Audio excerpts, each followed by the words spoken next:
മക്കളുടെ അപ്പം നായ്ക്കുട്ടികൾക്ക് കൊടുക്കുന്നത് വിഹിതമല്ല. അവളൊരു തീന്മേശയെ മുമ്പിലിട്ട് കൊണ്ടുവരുന്നു. ആ മേശയിലേക്ക് മക്കൾ കഴിക്കാൻ വരുന്നു. അവർ കഴിക്കുന്നതിനിടയിൽ അവർ പറിച്ച് കീറിയെടുത്ത ആ അപ്പക്കഷ്ണത്തിന്റെ 1-2 അംശങ്ങൾ താഴെ വീഴുന്നു.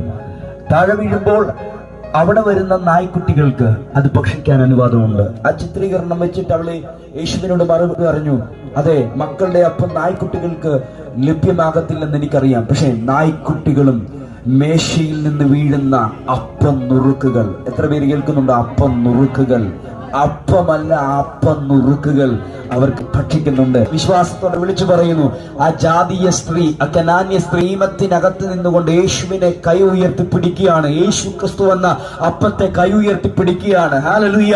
നീ എന്ന അപ്പത്തെ എനിക്ക് വേണ്ട, അത് ഈ മക്കൾക്ക് വേണ്ടിയുള്ളതാ. പക്ഷെ നീ അപ്പം നുറുക്കാവുന്ന ഒരു സമയമുണ്ട്. അപ്പൊ എനിക്കൂടി അവകാശപ്പെട്ടതാണ്.